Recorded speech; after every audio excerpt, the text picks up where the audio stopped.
ಇನ್ನು ಮಂಡ್ಯದಲ್ಲೂ ಕೂಡ ಭುಗಿಲೇಳ್ತಾ ಇದೆ ಜೆಡಿಎಸ್ ಕಾರ್ಯಕರ್ತರ ಆಕ್ರೋಶ. ಅಲ್ಲಿಯೂ ಕೂಡ ಪ್ರತಿಭಟನೆಯನ್ನ ನಡೆಸಿದ್ದಾರೆ. ಡಿಕೆ ಶಿವಕುಮಾರ್ ಹಾಗೂ ಶಿವರಾಮೇಗೌಡ ವಿರುದ್ಧ ಕಿಡಿ ನುಡಿಗಳನ್ನ ಹೊರಹಾಕಿದ್ದಾರೆ.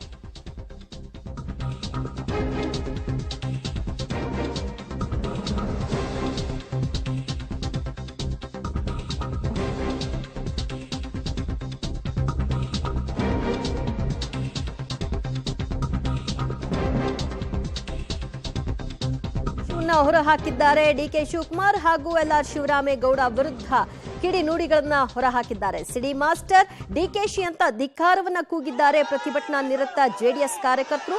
ಡಿಕೆ ಶಿವಕುಮಾರ್ ಹಾಗೂ ಶಿವರಾಮೇಗೌಡ ಅವರ ಪ್ರತಿಕೃತಿಯನ್ನ ದಹಿಸೋ ಮೂಲಕವಾಗಿ ತಮ್ಮ ಒಂದು ಆಕ್ರೋಶವನ್ನ ಈ ಮೂಲಕವಾಗಿ ಹೊರಹಾಕಿದ್ದಾರೆ. ಮಂಡ್ಯದ ವಿಶ್ವೇಶ್ವರಯ್ಯ ಪ್ರತಿಮೆ ಬಳಿ ಭಾರೀ ಪ್ರತಿಭಟನೆ ನಡೆಯಿತು. ಚಪ್ಪಲಿಯಿಂದ ಡಿಕೆ ಶಿವಕುಮಾರ್ ಅವರ ಭಾವಚಿತ್ರಕ್ಕೆ ಹೊಡೆಯುವಂತಹದ್ದು, ಅವರ ಭಾವಚಿತ್ರಕ್ಕೆ ಬೆಂಕಿಯನ್ನ ಹಚ್ಚೋದು, ಪೊರಕೆಯಿಂದ ಹೊಡೆಯೋದು, ಬಾಯ್ ಬಡ್ಕೊಂಡು ನ್ಯಾಯ ಸಿಗಬೇಕು ಅನ್ನುವಂತಹ ಘೋಷಣೆಗಳನ್ನ ಮೊಳಗಿಸೋದು, ಇದೆಲ್ಲವೂ ಕೂಡ ಮಂಡ್ಯದಲ್ಲಿ ಗಮನ ಸೆಳೆದಂತಹ ಪ್ರತಿಭಟನೆಯ ಒಂದು ಅಂಶ. ಎಲ್ಆರ್ ಶಿವರಾಮೇಗೌಡ ಮತ್ತು ಡಿಕೆ ಶಿವಕುಮಾರ್ ಈ ಪ್ರಕರಣದ ಬೇರೆ ದಿಕ್ಕಿಗೆ ತೆಗೆದುಕೊಂಡು ಹೋಗ್ತಾ ಇದ್ದಾರೆ. ಹೆಣ್ಣು ಮಕ್ಕಳ ಮರ್ಯಾದೆಯನ್ನ ಬೀದಿಗೆ ತರ್ತಾ ಇದ್ದಾರೆ.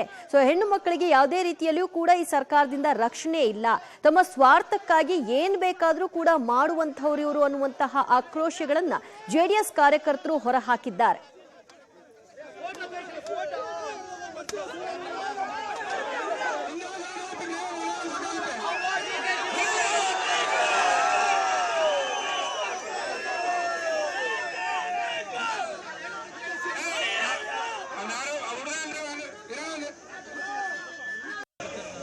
ಇವತ್ತು ಕಳೆದ 10 ದಿವಸಗಳಿಂದ ರಾಜ್ಯ ಸರ್ಕಾರ ಮಾಡ್ತಾ ಇರ್ತಕ್ಕಂಥ ಕುತಂತ್ರಗಳು ನಿನ್ನೆ ಜಗಜ್ಜಾಲತಾಗಿದೆ. ಏನು ಇದರಿಂದ ಪಿತೂರಿ ಮಾಡುವಂತ ವ್ಯಕ್ತಿಗಳು ಯಾರು, ಯಾಕೆ ಮಾಡಿದ್ರು, ಯಾವುದಕ್ಕೋಸ್ಕರ ಮಾಡಿದ್ರು ಅಂತಕ್ಕಂಥದ್ದಾದ್ರೆ ನಮ್ಮ ಪಕ್ಷ ನಾವು ಯಾವತ್ತೂ ಸಹ ಹೀನ ಕೃತ್ಯ ಮಾಡಿದವರ ಪರವಾಗಿ ನಾವು ನಿಂತ್ಕೊಳ್ಳಲಿಲ್ಲ.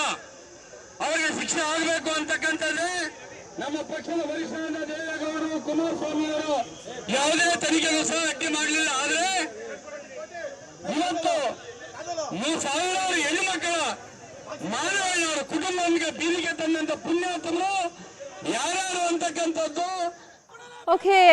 ಇಲ್ಲ ಸಲ್ಲದ ಆರೋಪಗಳನ್ನ ಮಾಡೋ ಮೂಲಕವಾಗಿ ದೇವೇಗೌಡರು, ಕುಮಾರಸ್ವಾಮಿ ಅವರ ಒಂದು ಮರ್ಯಾದೆಯನ್ನ ಬೀದಿಗೆ ತರುವ ಪ್ರಯತ್ನವನ್ನ ನಡೆಸಲಾಗಿದೆ ಅನ್ನುವಂಥದ್ದು ಜೆಡಿಎಸ್ ಕಾರ್ಯಕರ್ತರ ಮಾತಾಗಿತ್ತು. ಇವತ್ತು ಮಂಡ್ಯದಲ್ಲಿ ಭಾರೀ ಪ್ರತಿಭಟನೆಯನ್ನ ನಡೆಸಿದ್ದಾರೆ. ಒಟ್ಟಾರೆಯಾಗಿ ಅವರು ಬೇಡಿಕೆ ಇಡ್ತಾ ಇರೋದು, ಆಗ್ರಹಿಸ್ತಾ ಇರೋದು ಈ ಪ್ರಕರಣವನ್ನ ಸಿಬಿಐಗೆ ವಹಿಸಬೇಕು.